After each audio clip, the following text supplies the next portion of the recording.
Assalamualaikum warahmatullahi wabarakatuh. Bismillah. Innal hamdalillah nahmaduhu wa nasta'inuhu wa nastaghfiruh wa na'udzu billahi min syururi anfusina min sayyiati a'malina. May yahdihillahu fala mudilla lahu wa may yudlil fala hadiya lahu. Amma ba'd. Pada kesempatan kali ini saya dapat Rahman akan menjelaskan tentang adab-adab bermajelis ilmu. Apa itu adab bermajelis ilmu? Adab bermajelis ilmu adalah adab yang sangat penting dalam melakukan bermajelis ilmu. Jadi saat kita melakukan adab bermajelis ilmu, kita harus yang namanya mendengarkan. Sebelum belajar, kita harus mempelajari adab bermajelis ilmu terlebih dahulu. Rasulullah SAW bersabda, tidaklah suatu kaum berkumpul di suatu rumah Allah, mereka membicarakan kitabullah dan mempelajarinya kembali, kecuali turun kepadanya ketenangan dan rahmat menyelimuti mereka. Para malaikat mengelilingi mereka dan Allah memuji mereka tidak di hadapan makhluknya yang di dekatnya. Barang siapa yang kurang amalnya, maka nasabnya tidak mengangkatnya.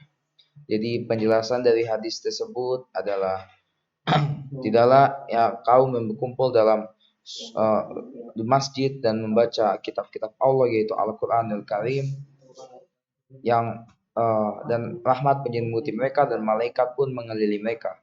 Allah pun memuji mereka di hadapan makhluk di dekatnya. Tapi barang siapa yang tidak membacanya maka nasabnya tidak mengangkatnya. Dan ada juga hadis yang mungkin saya bacakan artinya, jika kalian melewati taman surga maka berhentilah.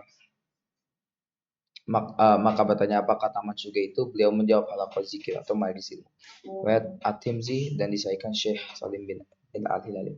Oleh karena itu saya akan menjelaskan beberapa adab majelis ilmu. Setelah tadi saya menjelaskan beberapa hadis-hadis yang sudah saya jelaskan. Oke, pertama bersemangat menghadiri majelis ilmu. Kesungguhan yang semangat yang tinggi dan menghadiri majelis ilmu tanpa mengenal lelah, kebosanan dan sangat diperlukan sekali. Jangan merasa cukup dengan menghitung banyaknya, akan tetapi hitung berapa besar dan banyak kebodohan kita. Karena kebodohan sangat banyak, sedangkan ilmu yang kita miliki hanya sedikit sekali. Insyaallah. Jadi bersemangatlah dalam menghadiri majelis ilmu. Jangan hitung seberapa banyak kebodohan kita, tapi hitung seberapa banyak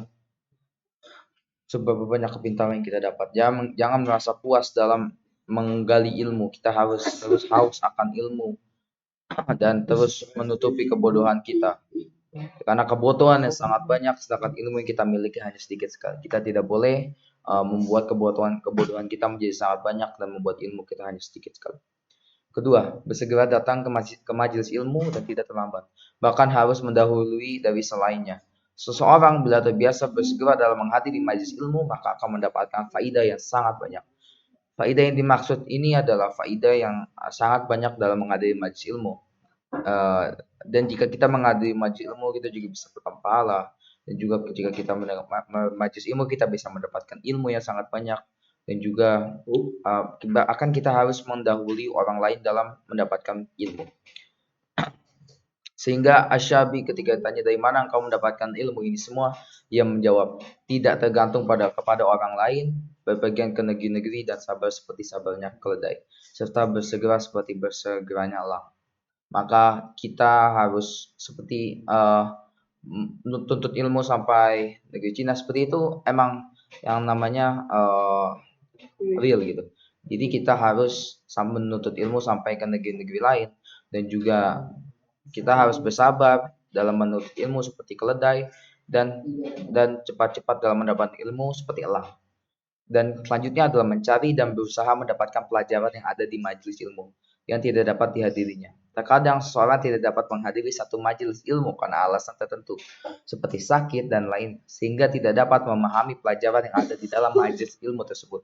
Dalam keadaan seperti ini, hendaklah ia mencari dan berusaha mendapatkan pelajaran yang terlewatkan itu karena sifat pelajaran itu seperti rangkaian.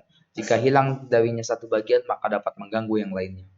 Jadi saat kita tidak dapat menghadiri satu majelis ilmu, kita harus mencari apa yang dibahas di dalam majelis ilmu tersebut. Karena majelis ilmu itu memiliki karena sifat pelajaran itu seperti rangkaian. Jika hilang satu bagian, maka dapat mengganggu yang lain. Jadi jika kita mempelajari satu ilmu, kita juga harus mempelajari ilmu ini. Karena ilmu itu seperti rangkaian yang jika satu bagian hilang, maka dapat mengganggu yang lainnya. Dan selanjutnya, mencatat faidah-faidah yang didapatkan dari kitab. Mencatat faidah pelajaran dalam kitab tersebut atau dalam buku tulis khusus. Faidah-faidah ini bermanfaat jika dibaca ulang dan dicatat dalam mempersiapkan materi mengajar, ceramah, dan menjawab permasalahan. Oleh karena itu, ahli ilmu menasihati kita jika membeli sebuah buku agar tidak memasukkannya ke perpustakaan, kecuali setelah melihat secara umum. Caranya dengan mengenal penulis, pokok bahasa yang terkandung dalam kitab, dengan melihat daftar isi dan membuka sesuai dengan kecukupan waktu sebagai pokok bahasan kitab. Jadi, saat kita mendatangi majelis ilmu, kita harus mencatat faidah-faidah yang dijelaskan dan juga mencernanya dengan baik. Karena jika kita tidak mencatat faidah-faidah atau tidak mencerna faidah-faidah dengan baik, maka itu bisa menjadi hilang karena ilmu itu seperti kita mengejar sesuatu. Jadi kita harus mencatatnya dengan baik dan mencernanya dengan baik. Dan yang terakhir, tenang dan tidak sibuk sendiri dalam majelis ilmu. Ini termasuk adab yang penting dalam majelis ilmu. Imam Az-Zahabi menyampaikan kisah Ahmad bin Sinan ketika beliau berkata, tidak ada seorang pun yang bercakap-cakap di Masjid Abdurrahman bin Mahdi, pena tak bersuara, tidak ada yang bangkit, seakan-akan di kepala mereka ada burung atau seakan-akan mereka berada di dalam salat. Dan dalam riwayat yang lain, jika beliau melihat seorang dari mereka yang tersenyum dan berbicara, maka dia akan mengenakan sandalnya dan keluar. Jadi di sini adab yang sangat penting adalah memperhatikan dan tidak senyum-senyum sendiri. Dan di sini ada beberapa riwayat dari Imam Az-Zahabi yang dimana saat bermajelis ilmu pena pun tidak bersuara dan tidak ada yang bangkit. Seakan-akan di kepala mereka ada burung atau seakan-akan mereka di dalam sholat. Dan untuk riwayat yang lain, jika ada yang terlihat senyum atau berbicara, maka beliau akan keluar dan mengenakan sandal dan keluar. Mungkin itu penjelasan saya dari tentang adab-adab bermajelis ilmu. Semoga kalian mengerti apa yang saya sampaikan. Mohon maaf jika ada salah kata wassalamualaikum warahmatullahi wabarakatuh. Insyaallah.